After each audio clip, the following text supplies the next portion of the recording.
Setelah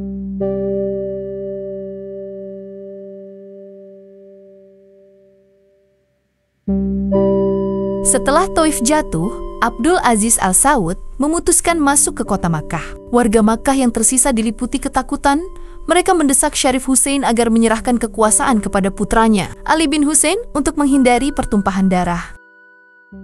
Syarif Hussein pun turun tahta dan meninggalkan Makkah. Putranya, Ali, mengambil alih kepemimpinan dan memindahkan pusat pemerintahan ke Jeddah. Karena kekhawatiran dunia Islam akan tragedi serupa seperti di Taif, banyak negara dan ulama dari berbagai negeri mengirim surat kepada Abdul Aziz, memohon agar ia tidak melakukan kekerasan di Makkah. Abdul Aziz pun memasuki kota Makkah tanpa pembunuhan, tetapi melakukan penghancuran besar-besaran terhadap situs-situs sejarah dan makam.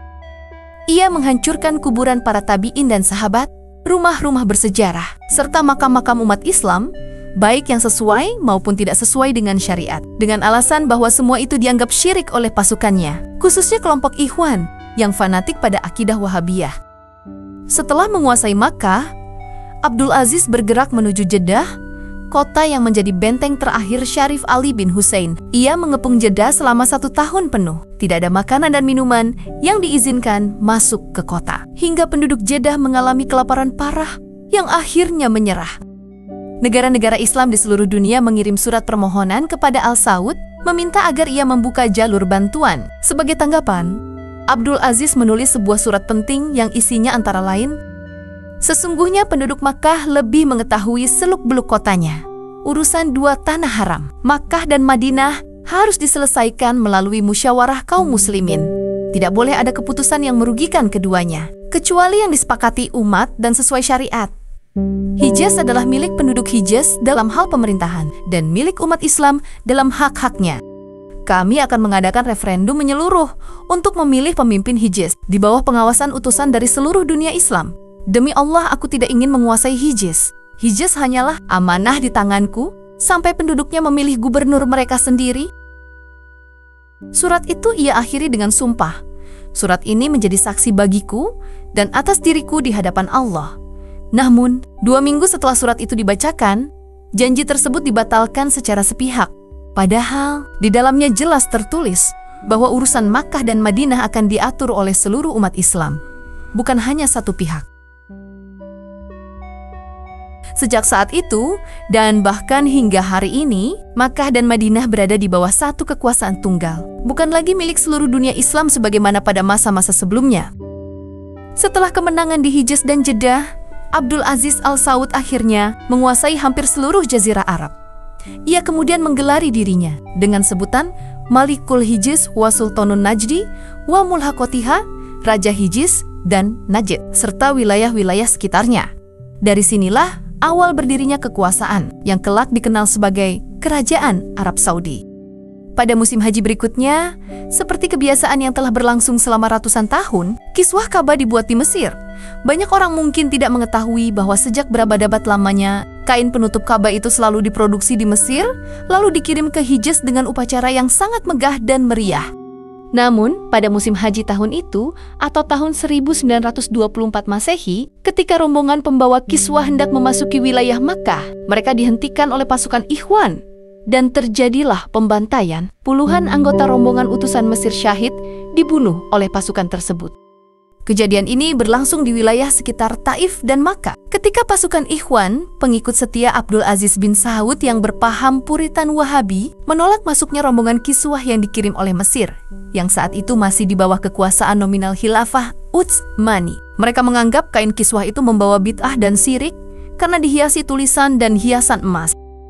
Peristiwa tragis itu menjadi salah satu tanda awal konflik antara Mesir dan Kerajaan Saud, sekaligus menegaskan semakin kuatnya kekuasaan Abdul Aziz Al-Saud di wilayah Hijaz. Toh, kenyataannya sampai detik ini, kiswah Ka'bah yang dibuat oleh Arab Saudi tetap dihiasi dengan tulisan emas. Pada saat yang sama, Abdul Aziz Al-Saud menandatangani perjanjian dengan Irak bahwa ia tidak akan memperluas wilayah kekuasaannya ke negeri itu. Namun, pasukan Ikhwan yang berpemahaman Wahabi menolak perjanjian tersebut. Menurut mereka, Irak adalah negeri kekufuran karena banyak dihuni oleh kaum Syiah dan para Sufi, sehingga tauhid harus ditegakkan di sana.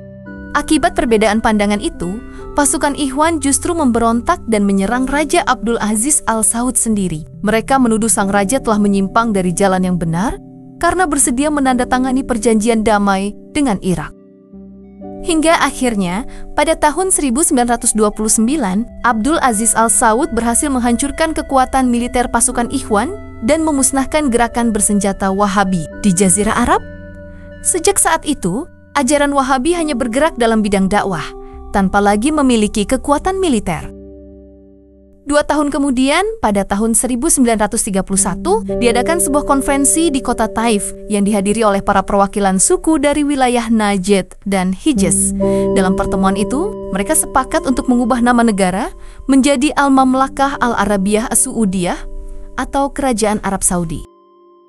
Keputusan ini dibuat atas saran John Philby, penasihat Inggris yang kala itu masih tinggal di Arab Saudi hingga akhir hayatnya. Sejak saat itulah, nama Raja Arab Saudi digunakan secara resmi dan tetap dipertahankan hingga hari ini.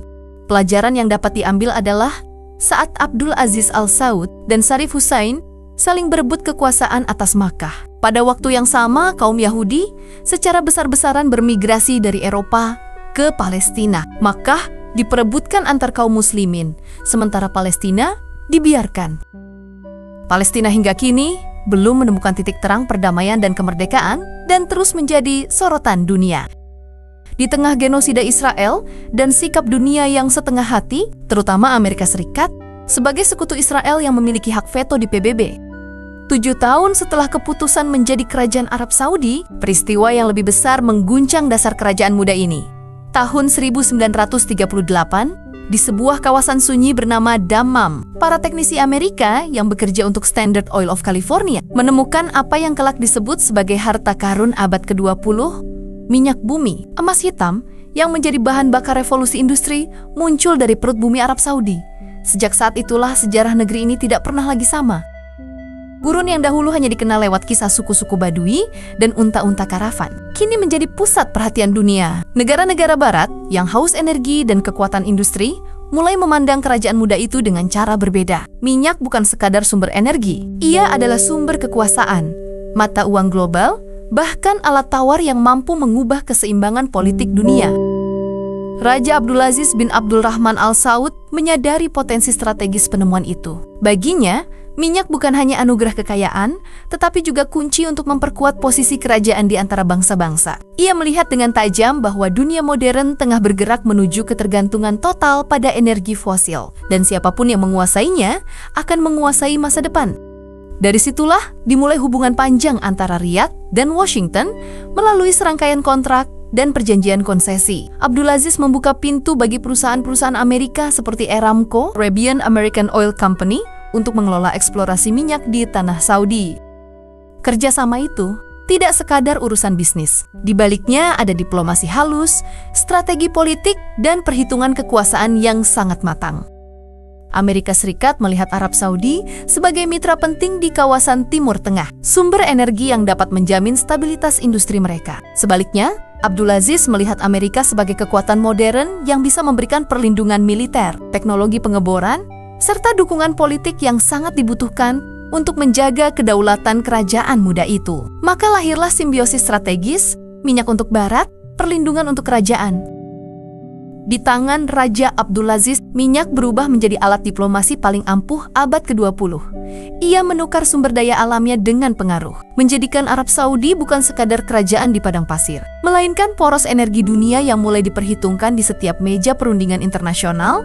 Dan sejak saat itu, sejarah Arab Saudi bergerak cepat, dari kerajaan suku yang baru berdiri menuju kekuatan global yang tak dapat diabaikan dunia.